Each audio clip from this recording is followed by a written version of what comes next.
Buenas tardes, sean ustedes bienvenidos a la sala de audiencias número 26 del complejo judicial de los juzgados administrativos del CAN, en nombre de la Administración de Justicia, en cabeza del Juzgado 39 Administrativo del Circuito de Bogotá, de la rama judicial del Poder Público, en la causa judicial 2019-0081, contentida del medio de control de nulidad y restablecimiento del derecho, instaurado por Edgardo José Maya Villazón y y contra la Alcaldía Mayor de Bogotá, Secretaría Distrital de Hacienda. En la sala de audiencias se encuentran los señores apoderados de la parte demandante y de la parte demandada, a quienes se les reitera el reconocimiento de personería jurídica para actuar en el curso de la presente diligencia. Según la estructura del artículo 180 de la Ley 1437 de 2011, es de anotar que esta demanda fue presentada el 27 de marzo de 2019 a la oficina de reparto. Igualmente, este libelo tuvo su admisión el 4 de abril de 2019, notificado por estado el 5 de abril, posteriormente notificado el 27 de junio de 2019 la demanda, el auto admisorio de la demanda, a partir de lo cual corrió el término respectivo para contestar la demanda. Efectivamente, la demanda fue contestada oportunamente el 10 de septiembre del año en curso, con oposición a las pretensiones, con excepciones de fondo, pero no excepción previa. A raíz de lo anterior, o producto de lo anterior, el despacho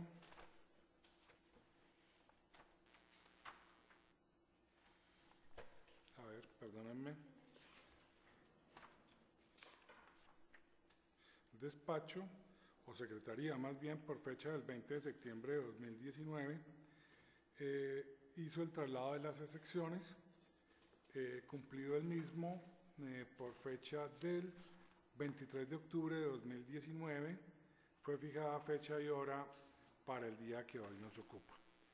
El despacho no observa ninguna irregularidad procesal que afecte lo actuado hasta la presente. Sin embargo, le preguntaremos a los señores apoderados si observan alguna irregularidad procesal que afecte la actuación surtida hasta el momento de la presente audiencia. Señor apoderado de la parte demandante. Sí. No, doctor, no observo ninguna, señoría. Gracias, doctor. De acuerdo, su señoría. Coincide el despacho con los colegas, por tanto, autorizados nos encontramos para proseguir en audiencia inicial. Asimismo, sería el caso decidir lo atinente a excepciones previas, pero no fueron propuestas, tampoco hay ninguna de aquellas de oficio que ordenen su reconocimiento, por lo tanto el despacho se abstendrá de su ordenanza. A continuación se expondrán los hechos centrales del litigio. Se les recuerda a los colegas que por disposición del Código General del Proceso solo puede responderse asertivamente, no se admiten respuestas de que no me consta, me atengo a lo que se llegare a aprobar, porque está expresamente prohibido por el Código General del Proceso.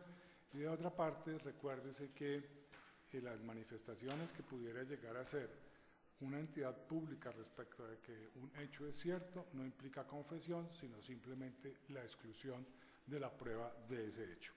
Así las cosas, el hecho primero reside en el 29 de junio de 2017, el jefe de la Oficina General de Fiscalización de la Subdirección de Determinación de la Dirección Distrital de Impuestos expidió emplazamiento para declarar número 2017 EE 118098, entregado el 21 de julio del mismo año, para que presentara las declaraciones tributarias por los bimestres quinto de 2012, 1 y 2 de 2013 y 4, 5 y 6 de 2014, sin explicación de los fundamentos fácticos en que sustentaban dicha solicitud sobre la cuantificación de los ingresos que pudieran originar la obligación de presentar las precitadas declaraciones bimestrales de ICA por cuenta del demandante. Señor apoderado de la parte actora.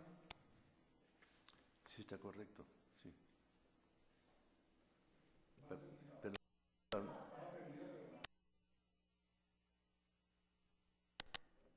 Ahora sí. Sí, está correcto. La paga. Señor apoderado del distrito. Conforme, su señoría. Segundo, 4 de agosto de 2017 fue respondido el emplazamiento con la manifestación que no estaba obligado a declarar por cuanto no se generaron ingresos sujetos al impuesto de industria y comercio según las pruebas aportadas. Señor apoderado de la demandante. Es correcto, doctor. Señor apoderado de la demandada. De acuerdo. Tercero, el 15 de noviembre de 2017, el jefe de la Oficina de Liquidación de la Subdirección de Determinación de la Dirección Distrital de Impuestos de Bogotá, Distrito Capital, practicó la liquidación oficial de aforo mediante la resolución número 963-7 DDI 047598, notificada mediante entrega hecha por postal el día 17 del mismo mes y año, y en ella fijó el monto del impuesto de industria y comercio por los periodos mencionados en el emplazamiento para declarar. Señor apoderado de la demandante. Sí, es correcto, doctor. Señor apoderado de la demandada. De acuerdo, su señoría. Cuarto, 12 de enero de 2018 fue interpuesto recurso de reconsideración contra la liquidación oficial de aforo ante el jefe de recursos tributarios de la Subdirección Jurídica de la Dirección Distrital de Impuestos de Bogotá por considerarlo no ajustado a la ley. Señor apoderado de la parte demandante. Es correcto. Señor apoderado de la parte demandada. De acuerdo.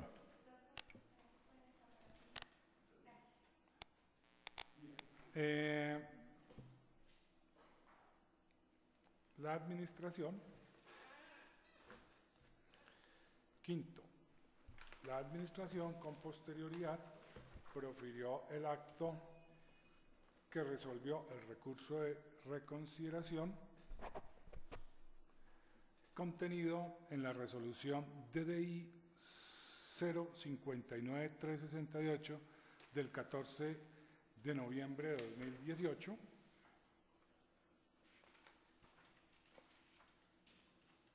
Quinto. Perdón, doctor. ¿Me decía? Corrijo el número. Vuelvo a leer. No, vuelvo a leer. No, no hay problema. Es que entendí 14. Ay, perdón. No, ya leemos. Mediante resolución DDI, o sea, la administración decidió el recurso de reconsideración mediante la resolución número DDI 059368 de fecha 14 de noviembre de 2018, en el cual confirmó el acto recurrido, acto notificado el 27 de noviembre de 2018. Señor apoderado de la parte demandante.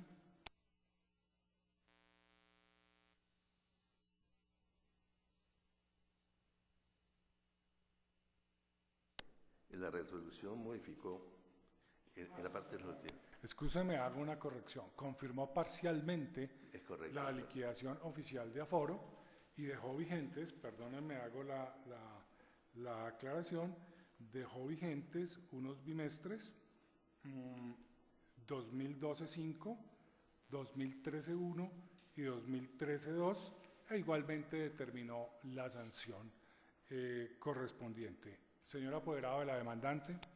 Correcto, su señoría. Señor apoderado de la parte demandada. De acuerdo, su señoría. Bien. Bajo estos elementos, lo que hay que determinar como problema jurídico principal o problemas jurídicos principales es si los actos acusados deben ser o no declarados nulos por adolecer de los elementos previos de comprobación de la omisión del deber de declarar y la afectación de la motivación a la liquidación oficial de revisión.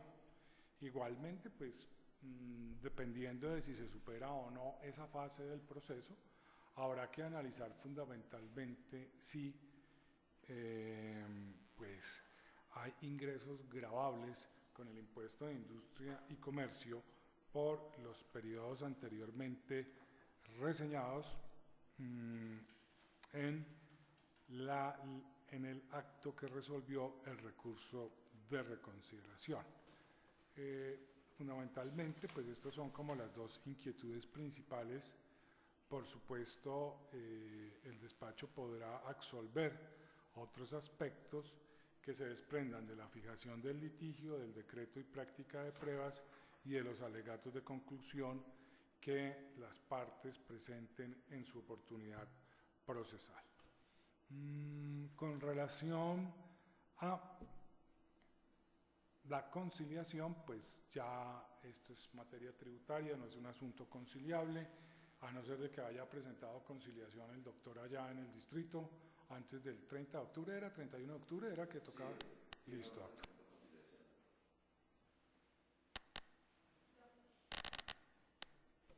Perdón, sí. No se presentó solicitud de conciliación. Sí.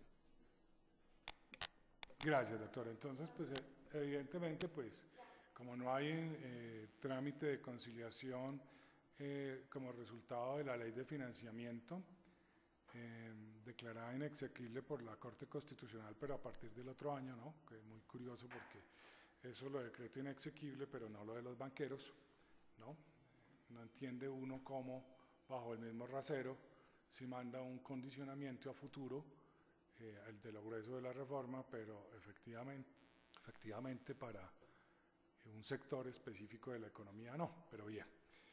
Como no estamos en la fase crítica del derecho tributario, me corresponde a mí seguir adelante. Entonces, pues no puedo proponerle fórmulas de conciliación porque sería objeto ilícito y por lo tanto el despacho da por superada esta fase. Bien, medidas cautelares, no hay ninguna pendiente de aquellas por resolución, por lo tanto el despacho se abstendrá de su resolución. Respecto de la ordenanza de pruebas, el despacho decretará las documentales aportadas con la demanda, con la contestación de la demanda, los antecedentes administrativos aportados por la entidad, con el valor legal que el ordenamiento jurídico les asigna, e incorpórense al expediente para los efectos de tacha de falsedad. Visto lo anterior, encuentra el despacho que está cumplido el objeto de la presente diligencia, con la claridad de que el artículo 179 de la Ley 1437 de 2011 permite que en la audiencia inicial las partes procesales presenten alegatos de conclusión siempre que los asuntos debatidos sean de puro derecho y no sea necesario acudir a audiencia de práctica de pruebas, como es en este evento, porque pues prácticamente las pruebas en su totalidad fueron documentales, salvo que haya una tacha de falsedad que pues, se puede proponer hasta en el término de los 5 días siguientes a la realización de esta audiencia, pues pertinente será conceder el uso de la palabra a los doctores para que aleguen de conclusión. Señor apoderado de la parte demandante.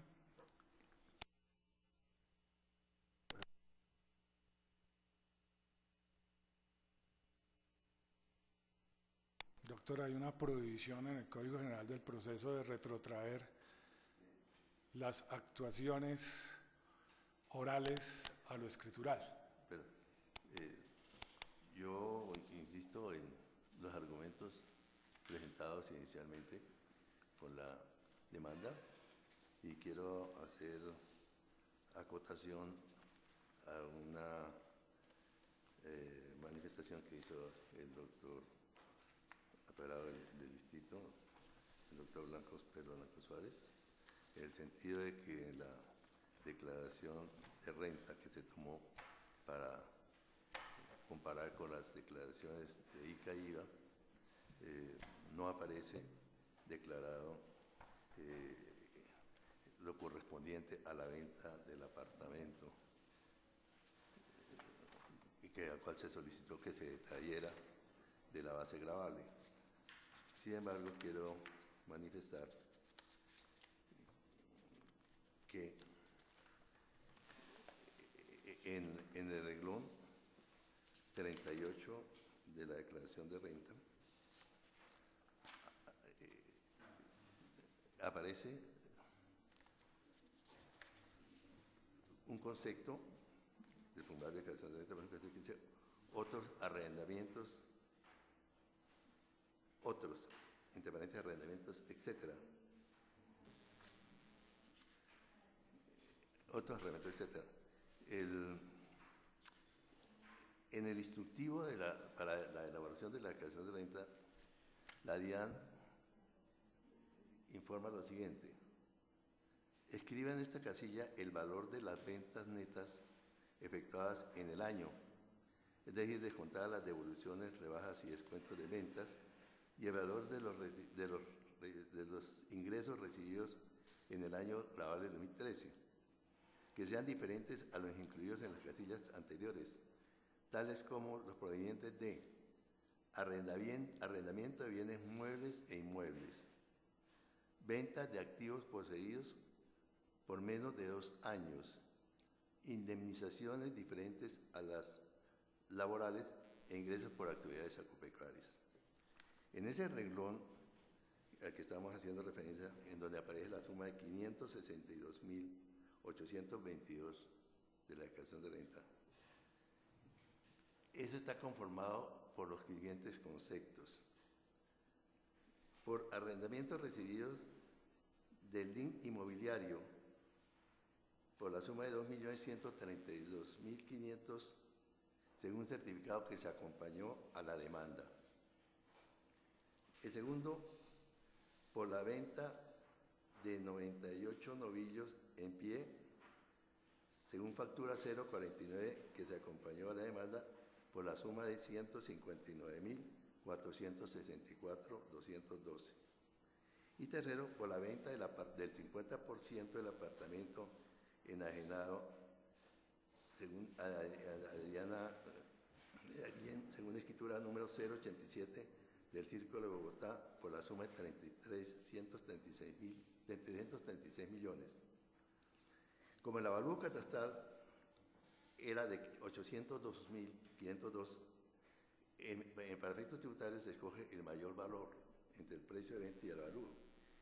Aquí el avalúo catastral es mayor del precio de venta, entonces el 50% del avalúo catastral de 802.452 da 401.226.226.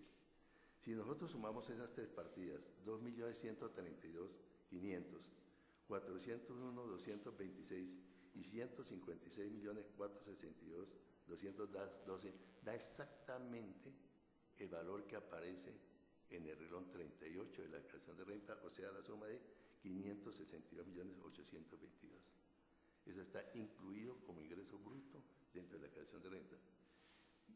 Como no es ganancia ocasional porque se vendió antes de los 2 años, entonces aparece como renta ordinaria.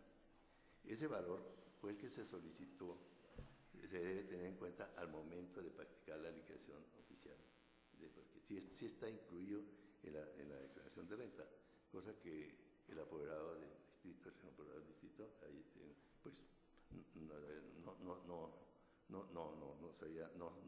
no se había podido definir. Pues sí está aquí está, sí está declarado como ingreso bruto. Entonces sí aparece debidamente declarado en su inicio rentístico. Y como aparece debidamente declarado en su inicio rentístico, al instaurar la acción de nulidad y restablecimiento del derecho, entonces se solicitó que al practicar la liquidación se descontara la suma correspondiente al valor de la venta. Incluso hay también incluidos 20 novillos que corresponden a ingresos obtenidos por venta de ganado, que tampoco está sujeto al ICA y que corresponden a otros municipios. Y lo correspondiente a arrendamientos recibidos de un inmueble que poseía mi apoderante en Valledupar.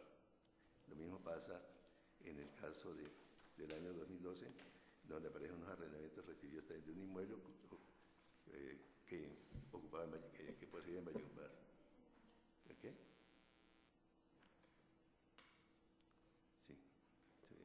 Sí.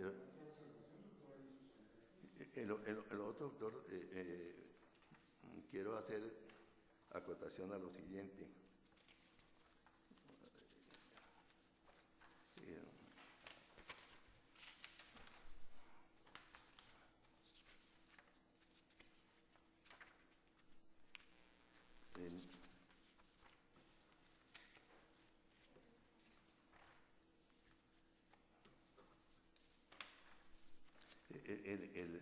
Como se dijo inicialmente, en el punto primero de la demanda se habló acerca de que no se le demostró al contribuyente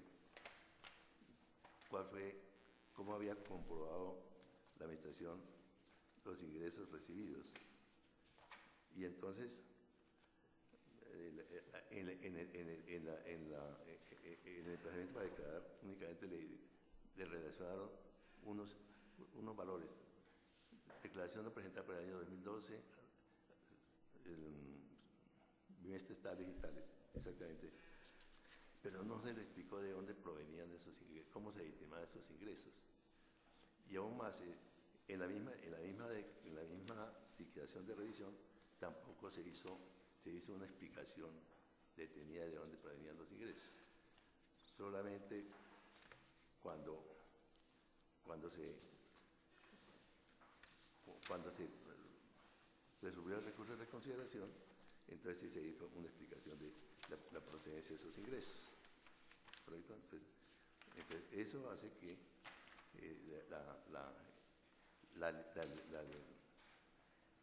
la liquidación de aforo no esté debidamente motivada, no está debidamente motivada en ese sentido, y me reafirmo en todo lo manifestado al presentar la acción de nulidad y restablecimiento del derecho. Eso es lo que quiero decir.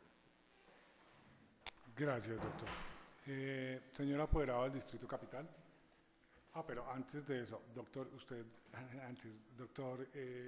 me hablaba de una suma, 505 millones, me decía, excúseme. Perdón, doctor, yo le voy a decir.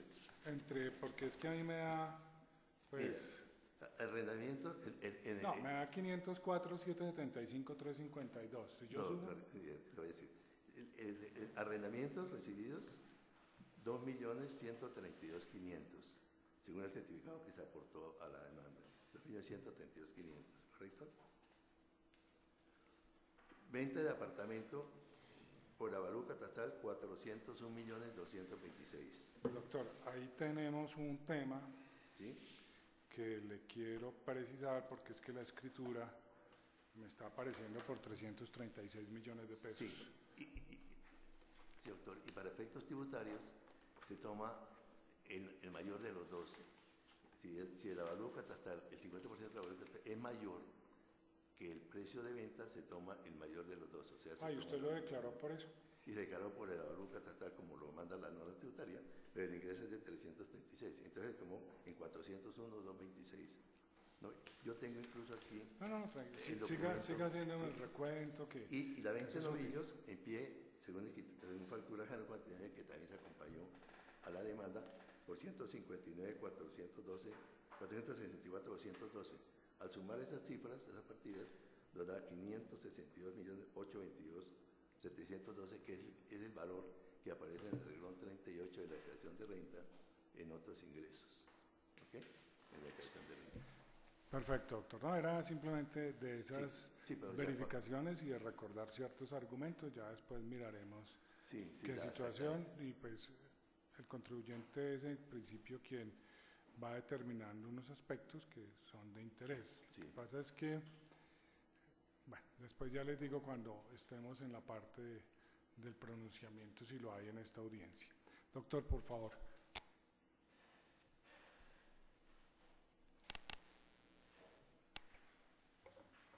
Gracias, su señoría. Manifestar que la administración representada por la Dirección de Impuestos de Bogotá siempre actuó,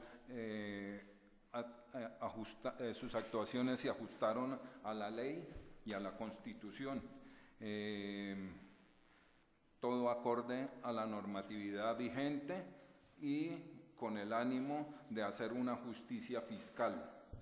En los cuadros que se presentaron dentro de la contestación de la demanda, podemos observar con claridad que el contribuyente presentó declaraciones sin tener en cuenta o sin haber declarado el impuesto para, ejemplo,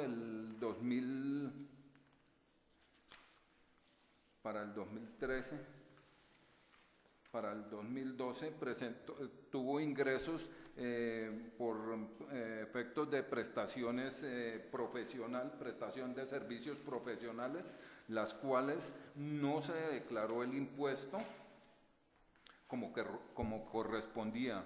En el año 2013 la administración estableció también que, aparte de que también tuvo ingresos por concepto de prestación de servicios profesionales, tuvo una venta de un inmueble del cual no lo declaró en su denuncio fiscal ante la DIAN, y por su lado sí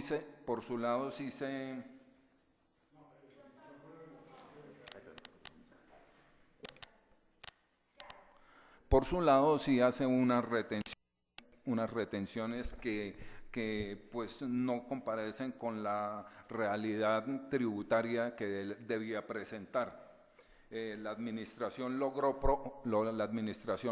probar todas estas situaciones que se presentaban con respecto a la denuncia fiscal, en el sentido que no coinciden los valores declarados ante la DIAN por concepto de renta ni de IVA, lo que hace suponer que el contribuyente debió haber presentado su declaración tratándose de que se hizo declaraciones de IVA, las cuales demuestran que efectivamente ejercía una actividad que es gravada ante el Distrito Capital. Uno de los factores que conlleva a la declaración del IVA es precisamente el de demostrar que el contribuyente realiza actividades de producción, comercialización y de servicios que por supuesto debió haberse declarado ante la Dirección de Impuestos Distritales por concepto de Impuesto de Industria, Comercio y Aviso. La administración logró de manera sucinta en sus actos administrativos demostrar cuál es numéricamente cómo se obtuvo los valores para efectos de obtener el valor del impuesto. Y el contribuyente, por su parte, presentó algunos documentos los cuales no satisfacen la norma, como es el artículo 44, que es los requisitos para excluir de la base gravable ingresos recibidos en el Distrito Capital. Amparado en esto, se considera que el hecho de presentar esa documentación sin el lleno de los requisitos no es óbice para que el contribuyente pueda desconocer el impuesto, ni mucho menos hacer valer un derecho que no aplica para el caso que ventilamos en este proceso. En cuanto a las operaciones matemáticas dentro de la contestación de la demanda, se hizo el detalle suficiente de cada uno de los valores liquidados.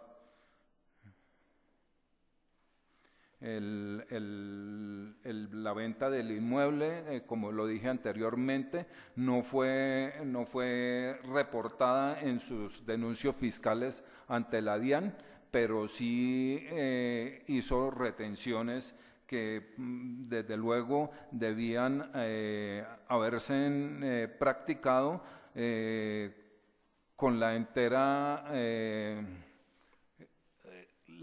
confianza de que todos los ingresos fueron reportados ante esos denuncios fiscales. La Secretaría de Hacienda logró hallar esos desfases en la declaración y por eso es que se profirieron los actos que aquí se debaten.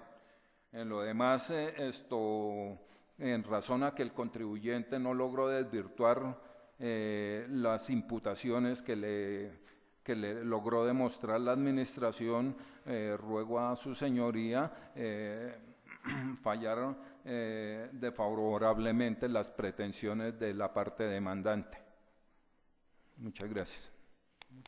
Muchas gracias. Una pregunta.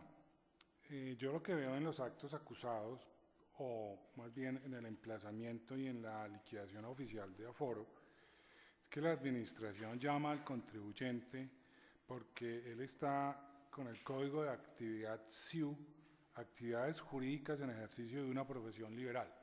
¿Eso es correcto, doctores? Clarifíqueme, doctor, en primer lugar y después el doctor. Sí. ¿El contribuyente obtiene ingresos en ejercicio de...? Estoy preguntando es que la administración llamó a su cliente, lo emplazó y luego lo aforó en desarrollo de la obtención de ingresos por estar inscrito en el Código de Actividad SIU 74.11.2, actividades jurídicas en ejercicio de una profesión liberal. Entonces, quiero que me clarifiquen si eso es cierto o no.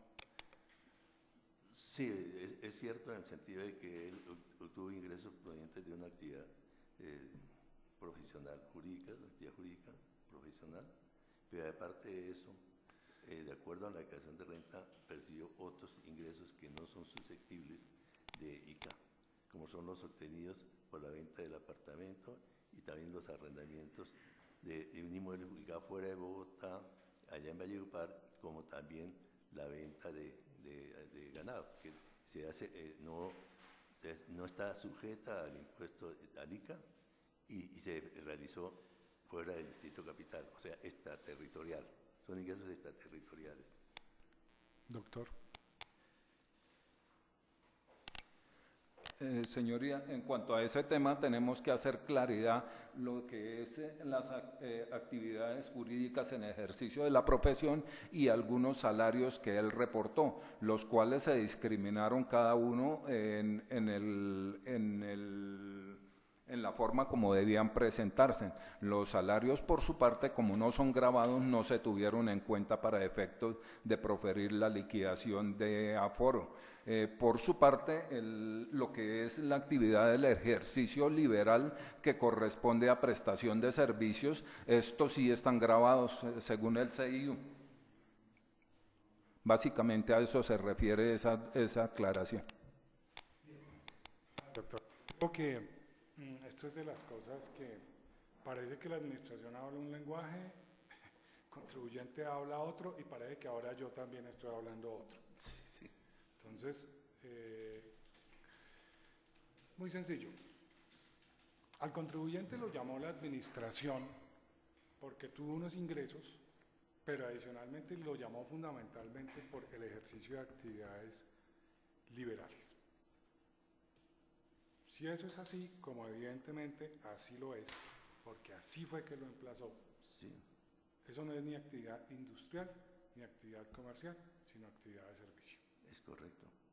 Si es actividad de servicio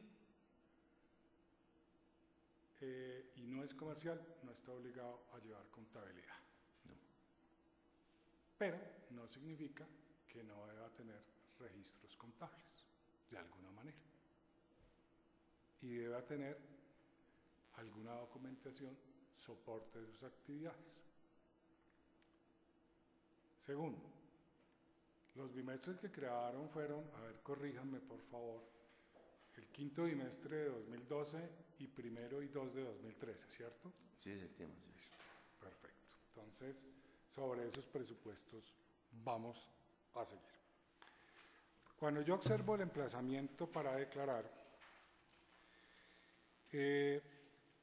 la administración le dijo que en desarrollo de la investigación adelantada y consultados los reportes de las declaraciones de renta e IVA presentados por los años 2012 a 2015, se estableció que el contribuyente obtuvo ingresos en el ejercicio de actividades gravadas con el impuesto de industria y comercio.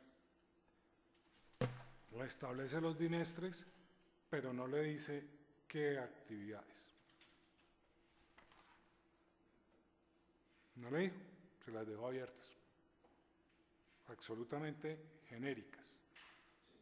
Y simplemente lo único que le dijo fundamentalmente es que hizo un cruce de información al cual está autorizada la administración, no está violando la reserva tributaria, hizo unos cruces de información con la base de datos de la DIAN en los impuestos nacionales de renta e IVA. Evidentemente, aquí aparecen, obviamente de una manera muy escueta. Yo jamás tuve el derecho a tener la declaración del contribuyente, me hubiera gustado tenerla. Simplemente hay unos extractos ahí que de pronto uno puede como deducir que sí hubo unos ingresos. Pero bien, de todos modos al señor apoderado de la demandante la próxima vez sí les recomiendo que nos presente también las declaraciones de renta e IVA fundamentalmente, porque eso nos aclara más el panorama. Posteriormente la administración, en la liquidación oficial de aforo, le vuelve y le dice, en desarrollo de una investigación que desarrolló el Distrito Capital por los años 2012, 2013 y 2014, ya desapareció 2015, considera que la parte demandante obtuvo ingresos gravados por el ejercicio de actividad jurídica clasificada en el SIU 74112, actividades jurídicas en el ejercicio de una profesión liberal. Entonces, si eso es lo que le está diciendo la administración, solamente respecto de la actividad liberal es que lo va a gravar. Porque es que no, ahora lo va a gravar no solamente por servicio, sino por actividad comercial. Entonces eso ya a uno le empieza a llamar la atención, pero dice que obtuvo ingresos gravados por el ejercicio de la actividad clasificada, leo textualmente, con el código SIU 74112, actividades jurídicas en el ejercicio de una profesión liberal.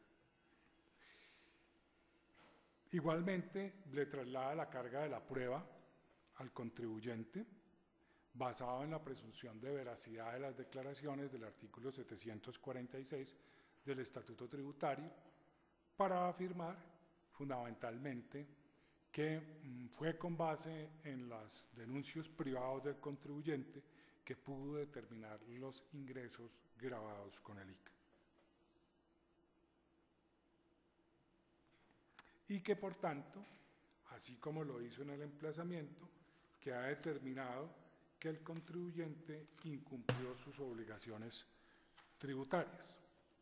Adicionalmente, manifestó que el artículo 103 del Estatuto Tributario Distrital, en su parágrafo único, permite que la liquidación oficial de aforo del ICA pueda fundamentarse en la información contenida en la declaración de renta y complementarios del respectivo contribuyente.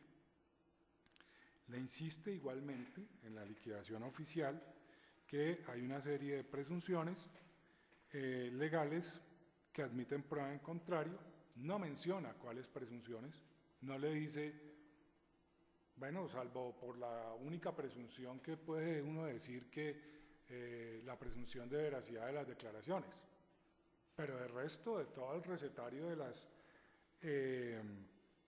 de todo el recetario que trae el Estatuto Tributario y las dos específicas que trae la norma del Estatuto Distrital, no se sabe a cuál presunción fue la que acudió la administración.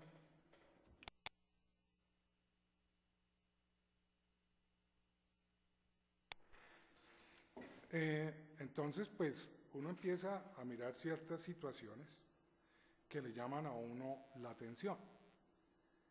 Adicionalmente, habla de una presunción del decreto 352 de 2002 del artículo 44 y dice, adicionalmente, es procedente expedir la liquidación oficial de aforo, para lo cual se tomarán los ingresos reportados en renta.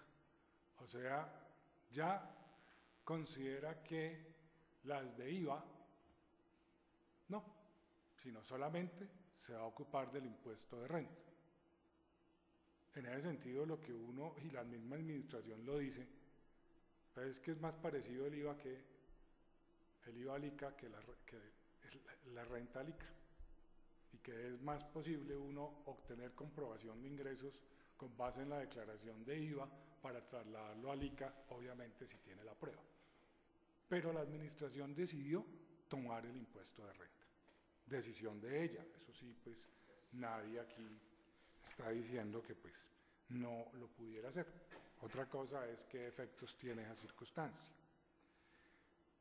Cuando resuelve el recurso de reconsideración, dice, como queda evidenciada en la liquidación de aforo, se fundamentó jurídica y fácticamente la base gravable determinada, informándole al contribuyente de manera clara y concisa que la misma se estableció con fundamento en la información contenida en las declaraciones de renta IVA.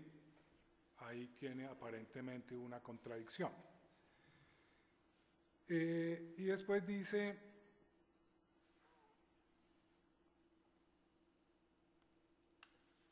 que pues el contribuyente está en la posibilidad de discutir los valores que la administración le discute y que la administración en todo tiempo, y eso no lo negamos, puede solicitarle al contribuyente comprobar los requisitos específicos que la ley le exige para el reconocimiento de un descuento o una exención. Y después dice que la función del IVA es gravar el consumo de bienes y servicios que se presentan dentro de un flujo económico. Lo anterior para indicar que si el contribuyente realiza una declaración de IVA es porque ha ejercido una actividad de producción, comercialización o servicios que a la vez se encuentra gravada con el impuesto de industria y comercio. Posteriormente, la administración hace unos cuadros, refleja unas cifras, ¿no? Y va determinando el impuesto y la sanción. Ya en el recurso de reconsideración, como quedó visto, solamente de todos esos periodos grabados del año 2012, que habían empezado de 2012 a 2015 con el aforo, después ya solamente quedó 2012 quinto bimestre y 2013 primero y segundo bimestre. Bien, este recuento nos sirve fundamentalmente pues para recordar que, en primer lugar, en materia del impuesto de industria y comercio en el Distrito Capital, hay una regulación especial en el artículo 154 del Decreto Ley 1421 de 1993, que habla en los numerales tercero y cuarto de cuándo se entienden percibidos los ingresos originados en el impuesto de industria y comercio de actividades comerciales o de servicios cuando no se realicen o presten a través de un establecimiento de comercio registrado en otro municipio y tributen en él. Y también la definición de servicios cuando se refiere, esta es una definición propia que no se tiene para el régimen general en aquella época de la ley 14, lo excluye, que es todas las labores o trabajos ejecutados por persona natural o jurídica o por sociedad de hecho sin que medie relación laboral mediante una contraprestación en dinero o en especie que se lleven mediante una obligación de hacer. Obviamente llama la atención fundamentalmente que la norma no trae una definición, la norma tributaria distrital no trae una definición de lo que es el emplazamiento para aforo ni los requisitos del aforo, por tanto puede ir a aplicarse la ley 788 de diciembre 27 de 2002 artículo 59, que dispone la remisión al Estatuto Tributario Nacional, aunque también es cierto que el artículo 103 del Decreto 807 de 1993 trae esa remisión a los artículos 715 a 719 del Estatuto Tributario. Y el artículo 715 del Estatuto Tributario habla del emplazamiento previo por no declarar para quienes incumplan la obligación de presentar la declaración tributaria estando obligados a ello. Es decir, se ha debido establecer una obligación de declarar y el incumplimiento de esa obligación de declarar. Pero aparentemente ese incumplimiento parecería que fuera de una obligación meramente formal, pero no es simplemente el hecho de presentar una declaración en ceros, ¿no?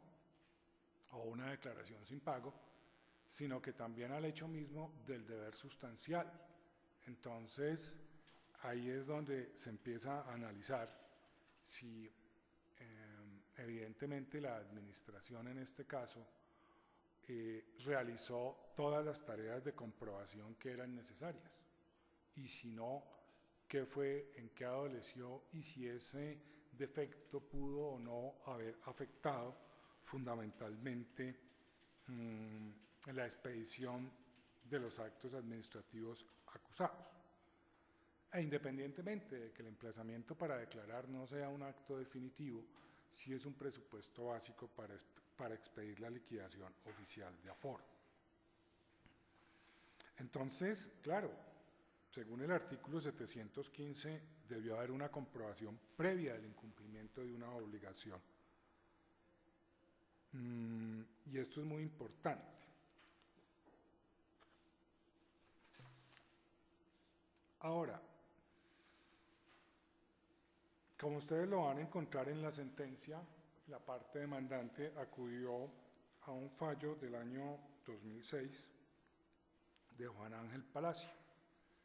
Y en ese caso, fundamentalmente, era aún más significativo el tema, porque era la misma Dirección de Impuestos y Aduanas Nacionales para con su contribuyente, que consideró que había incumplido la obligación de declarar el impuesto de renta y complementarios, porque consideró que tenía ingresos brutos superiores a 5.100.000 y un patrimonio bruto superior a 39 millones de pesos por el año de 1992.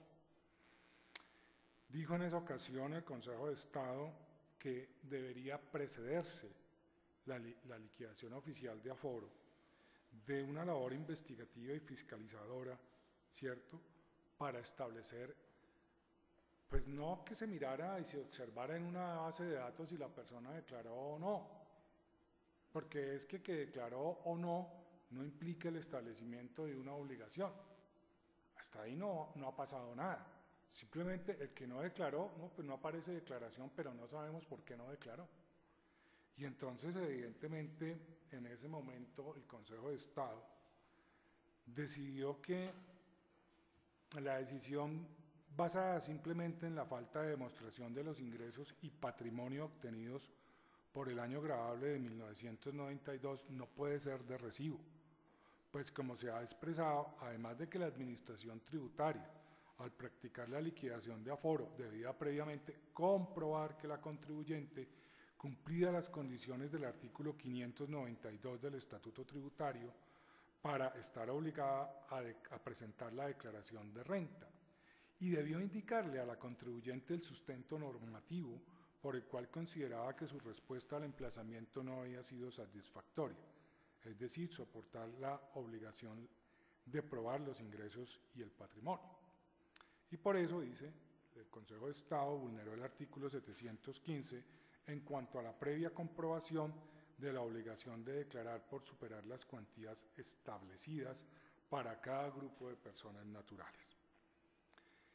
Y destaco, la explicación sumaria de la liquidación oficial de aforo confirma lo antes dicho, toda vez que se limita a señalar que la División para Control y Penalización estableció la no presentación de la declaración de renta del año 1992, Sin embargo, no indica de dónde se establecieron esos ingresos, es decir, no hay prueba de que haya habido comprobación previa por parte de la Administración para hacer dicha afirmación, lo cual contradice lo dispuesto con las normas del procedimiento de liquidación de aforo y particularmente con el artículo 719 del Estatuto Tributario que remite al 712. Ahora bien, no desconoce esta judicatura que evidentemente la Administración, con base en el artículo 117, realizó ciertas labores. Pero ¿cuál fue la labor que la Administración realizó? Simplemente una de 4, cruce de información con la Dirección de Impuestos y Aduanas Nacionales. El artículo 117 refiere del decreto 807 de 1993, habla que agotado el proceso de investigación tributaria, sin que el contribuyente hubiera demostrado a través de su contabilidad el monto de los ingresos brutos registrados en su declaración privada mediante estimativo, fijará la base gravable con fundamento en la cual se expedirá la correspondiente liquidación oficial. El estimativo lo puede hacer, dice la norma, con ese cruce de información, con el cruce del sector financiero, con facturas y soportes contables y por investigación directa. En este evento, la Administración estimó la base con el cruce de información, con la DIAN. No hizo nada más. La Administración no acudió a bancos, no acudió a cruce de información con terceros. Además, el contribuyente, como está requerido como profesión liberal, no está obligado a llevar contabilidad, pero bien pudo haberle inspeccionado, o inspección tributaria, o inspección contable. Nada de eso hizo la Administración. La Administración se limitó a hacer un comparativo de unas cifras traídas de unos impuestos nacionales. Entonces, evidentemente, ni las declaraciones de renta y de IVA, que son de origen nacional, permiten establecer el impuesto de industria y comercio y particularmente su territorialidad. Si bien no excluyen al Distrito Capital, no implica que todos sean percibidos en el Distrito Capital. Entonces, dice el Consejo de Estado en sentencia de 18 de octubre de 2018, las declaraciones de renta cuyo contenido no fue cuestionado revelan los ingresos obtenidos a nivel nacional y en esa medida no permiten establecer de manera específica si una parte de ellos se percibieron en el Distrito Capital. Y lo mismo dijo sobre las declaraciones de IVA. Tal como sucede en el impuesto de renta, este es un gravamen nacional y en esa medida no sirven para establecer si la actora percibió ingresos en el Distrito Capital y más si en dicha jurisdicción se causó el ICA liquidado en los actos demandados. Igualmente, el Tribunal Administrativo de Cundinamarca, en sentencia de 24 de julio de 2019, magistrada ponente Gloria Isabel Cáceres Martínez, reitera lo ya dicho por el Consejo de Estado. Y adicionalmente dice, ha de indicarse que dentro de las fuentes de información que puede utilizar la Administración de Impuestos en virtud de sus poderes de fiscalización para determinar obligación tributaria en su jurisdicción, se encuentran los cruces con la DIAN, los cuales se circunscriben a las declaraciones de renta e IVA. No obstante, no debe ser la única prueba a tener en cuenta para determinar la responsabilidad tributaria. Se requiere además de reportes de terceros debidamente detallados sobre las operaciones industriales, comerciales o de servicios que hayan realizado con el sujeto fiscalizado, donde se evidencie el municipio o distrito en cuya jurisdicción tuvieron lugar dichas operaciones. Entonces, uno se pregunta, ¿y si no eso no lo hizo la Administración, de dónde obtuvo los datos?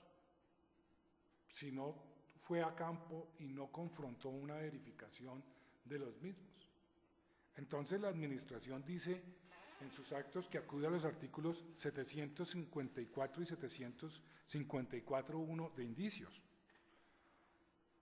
Y cuando a mí me habla de indicios, yo miro y la norma dice datos estadísticos producidos por la DIAN.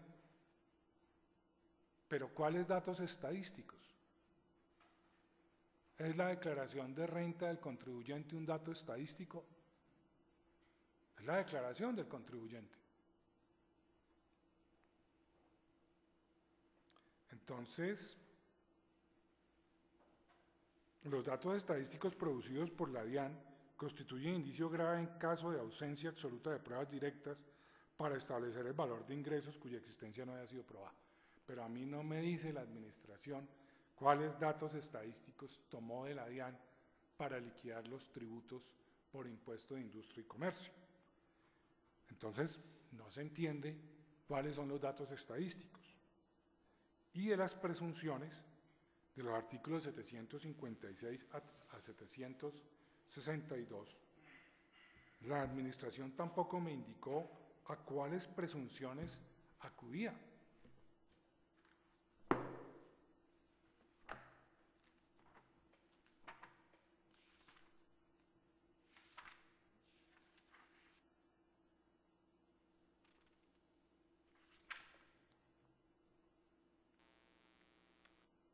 Facultad para presumir, no me dice si es la facultad para presumir ingresos en ventas, presunción por diferencia de inventarios, presunción de ingresos por control de ventas o ingresos grabados, presunción por omisión de registro de ventas o prestación de servicios, presunción de ingresos por omisión del registro de compras, las presunciones, bueno, no me dijo cuáles. La administración no precisó a cuáles de esas presunciones acudía para hacerse valer, pero adicionalmente dio a entender que acudía a las presunciones del artículo 52 del decreto 807 de 1993. Y entonces dice, y que pues podrían poner en tela de juicio la aplicación de las otras presunciones. Y dice, en los casos donde no exista certeza sobre la realización de la actividad comercial, es la comercial, se presumen como ingresos grabados los derivados de contratos de suministro con entidades públicas cuando el proceso de contratación respectivo se hubiera adelantado en la jurisdicción del Distrito Capital. Y segundo, se presumen como ingresos grabados por la actividad comercial en Bogotá los derivados de la venta de bienes en la jurisdicción del Distrito Capital cuando se establezcan que en dicha operación intervinieron agentes o vendedores contratados directa o indirectamente por el contribuyente para la oferta, promoción, realización o venta de bienes en la ciudad de Bogotá. De manera que, en primer lugar, no estamos en ejercicio de una actividad comercial ni estamos en presencia de un contrato de suministro. Y en segundo lugar, para las ventas que se dicen que es acto comercial, que tampoco lo es del caso, pues que se hayan utilizado una fuerza de ventas en Bogotá tampoco existe. Entonces, no encuentra a qué presunción acudió el distrito.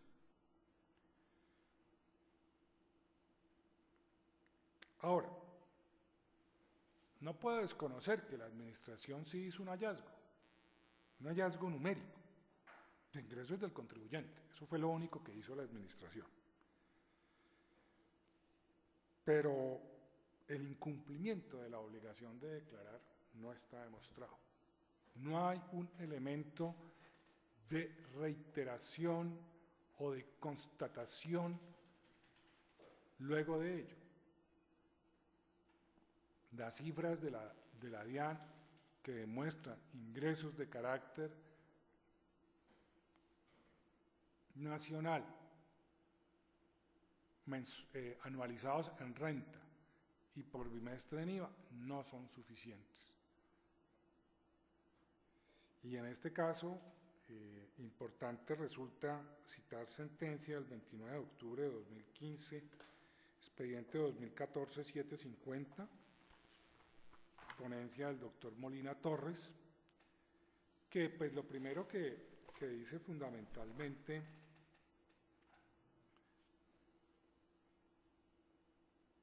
que el artículo 117 no es aplicable para los casos de liquidación de aforo. Eso es lo primero que empieza a decir, y ese artículo 117 lo aplicó la Administración para la liquidación de aforo. Después dice que al tenor de esa norma, y aún teniendo en cuenta que se llegara a extender para la aplicación de aforo, porque es para la liquidación oficial, y la única liquidación oficial será la de revisión, no la de aforo. Pues dice, se encuentran cruces de información con la DIAN, dice así, los cuales en modo alguno podrían constreñirse a las meras declaraciones de renta y complementarios. Antes bien, los cruces comportan fundamentalmente los reportes de terceros debidamente desagregados sobre las operaciones industriales, comerciales o de servicios que mensualmente hayan realizado con el sujeto pasivo investigado, donde claramente se especifique el municipio o distrito en cuya jurisdicción tuvieron lugar dichas operaciones con los valores causados o pagados a favor de dicho sujeto, así como la retención en la fuente practicada por los diferentes conceptos previstos legalmente, entre los cuales obra la concerniente al ICA. Yo no recuerdo que haya retención de ICA. El distrito no trae la demostración de que se haya retenido por el ICA al contribuyente en el distrito de Bogotá. Vale decir, esos reportes de terceros deben expresar detalladamente los tipos de operación económica, industrial, comercial o de servicios, los montos mensuales causados o pagados a favor del contribuyente investigado con la retención en la fuente practicada por los diferentes conceptos, al tiempo que se identifican los municipios o distritos en los cuales se realizaron las operaciones. Seguidamente, esa información se debe integrar anualmente a efectos de comparar los guarismos consolidados en cabezas de los terceros con las cifras de la correspondiente declaración de renta y complementarios. Lo que no se puede hacer válidamente es tomar in solidum los ingresos de cada declaración de renta, es decir, con prescindencia de los valores desagregados y explicados en la forma vista, para luego hallar la base bimestral gravable del ICA, dividiendo por 6 esos ingresos anuales, cuyos resultados se multiplican por 6,9 a fin de liquidar el impuesto a cargo de cada periodo. Con este proceder, el distrito, y excúsenme que hoy me haya detenido a leer como pocas veces lo hago, porque me pareció un tema interesante. Bueno, todos son interesantes, pero hay unos más interesantes que otros. Con este proceder, el distrito ha recalado en unas cifras bimestrales que no dan noticia alguna sobre los ingresos realizados por el contribuyente en los diferentes municipios y distritos del país, y mucho menos en la jurisdicción del Distrito Capital, lo cual da al traste con el principio de territorialidad que informa la perspectiva fiscal de las entidades territoriales. En estas condiciones, para el caso de autos, la información contenida en los documentos aportados por el demandante no tuvo un referente válido de comparación fiscal, de modo que si el Distrito Capital no disponía del acervo probatorio necesario para establecer los ingresos percibidos por aquel en su jurisdicción durante los bimestres 1 a 6 de los años 2008 a 2011, a guisa de que podría intentar sancionar y aforar. A la sombra de tales falencias, no cabe duda de que la Administración incurrió en falsa motivación. Y a su turno, el acto que desató el recurso de reconsideración sigue la misma suerte, pues a las claras se fundó en igual estrategia matemática, sin que nada importen las lucubraciones fiscales, cuando quiera que ellas se hayan edificado sobre unos guarismos artificiosos tan cercanos a la incertidumbre como lejanos a la justicia tributaria. Entonces, lo que vemos es un paralelismo de haber visto que la Administración simplemente acudió a la declaración de renta, a la declaración de IVA, luego abandonó la declaración de IVA en la liquidación de aforo, pero la retoma en la liquidación en el recurso de reconsideración, promedia los ingresos, pero realmente se desconoce la fuente de ellos. Ahora, recuerde que se grave sobre el ingreso obtenido. Y en esto, precisamente por eso indicaba la importancia de frente a qué clase de contribuyente estábamos. Y es un prestador de servicios a título de ejercicio de profesión liberal, no comercial. Y por lo tanto, a pesar de que expidió factura, eso no implica que haya recibido efectivamente ese recurso, porque no es por causación, sino por caja.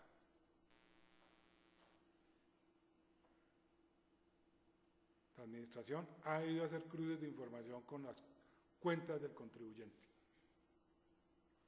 A eso tiene posibilidad de auscultar las cuentas de ahorro, cuentas corrientes, sistema financiero, perfectamente.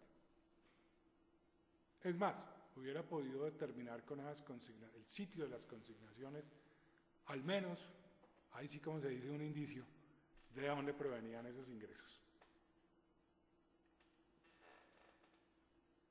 La venta del inmueble.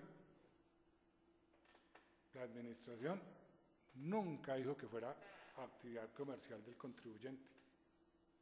Por lo tanto, es un activo fijo, no grabado con ICA. Y además no le está grabando esto, no lo puede grabar, porque lo que le está grabando es la actividad como prestación de servicios de asesoría jurídica. Y él vendió el 50% de sus derechos en común y pro indiviso. Entonces, sobre la factura 49, 3 de diciembre de 2013, y es el quinto bimestre, no es un ingreso para el quinto bimestre. Miremos, obviamente, pues uno le generan ciertas dudas, pues algunas certificaciones acá. Pero pues evidentemente, pues, por mucho que fueran esas certificaciones, son 8 millones y 2 millones, 10 millones. Si es que le fuéramos a desconocer ese valor. A lo sumo, los 10 millones, a lo sumo. Pero adicionalmente,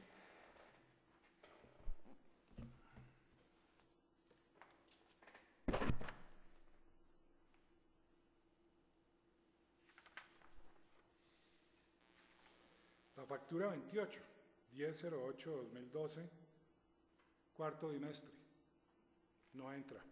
Es más, y aún teniendo en cuenta la factura, porque hemos dicho que es por caja, ¿qué pudo haber pedido la administración? Señores, Contraloría General de la República, certifíqueme si el contrato 367, cuáles fueron las retenciones de ICA que realizó usted, o cuándo fueron los pagos por cuenta de ese contrato.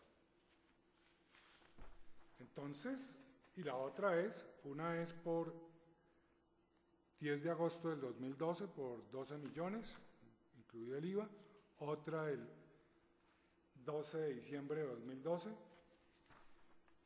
otra del 12 de diciembre de 2012, la 32, la 33, factura 33 es del 23 de julio de 2013, junio, perdón, que no corresponde a los periodos glosados, otra del año 2014,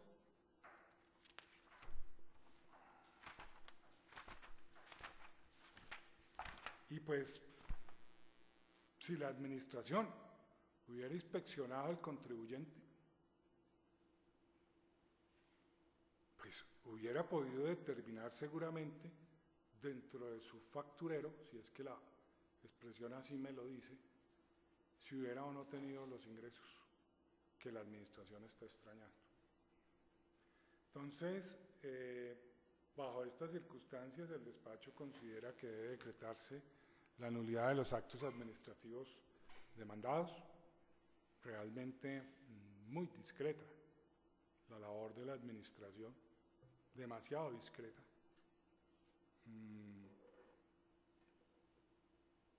Sobre todo que pues uno tiene que tener consistencia en la línea de sus decisiones y está bien que las obtenga. Y siempre fue clara de que miró las declaraciones de renta e IVA, pero lo que hemos encontrado es que se quedó allí. Y además que tiene unos amplios poderes, deberes de fiscalización y no se compadece con ese ejercicio que debe hacer la administración, que simplemente se atenga a ver si invierte la carga de la prueba. Cuando el contribuyente le mostró unos documentos y no cayó en cuenta que no era comerciante para lo que estaba buscando. Entonces son situaciones que se presentan y pues ha habido decir entonces la administración que era no solamente por la actividad profesional, sino por la actividad mercantil. Y ya otro hubiera podido ser el análisis en este caso. A los doctores, muchas gracias por su tiempo y su paciencia. Ese es el sentido del fallo. No hay que apelar aquí. Sí, doctor. Yo quiero que tenga presente, de todas maneras, el contribuyente hizo esa claridad, no solamente de hallarla, sino que el mismo contribuyente la hizo. Él discriminó qué era sueldos, qué era pensiones y qué era la prestación de servicio profesional. Entonces ahí, pues no, en cuanto a la presunción de las declaraciones, de todas maneras el artículo 746 nos dice que se presume, que gozan de presunción de veracidad, por tanto no hay que ir más allá de eso. La misma norma le da la facultad a la administración para que profiera la liquidación o determine el impuesto o la base gravable. Gracias, doctor. No digo más porque yo ya hablé lo que era, pero el tema es que no investigaron, no hubo investigación.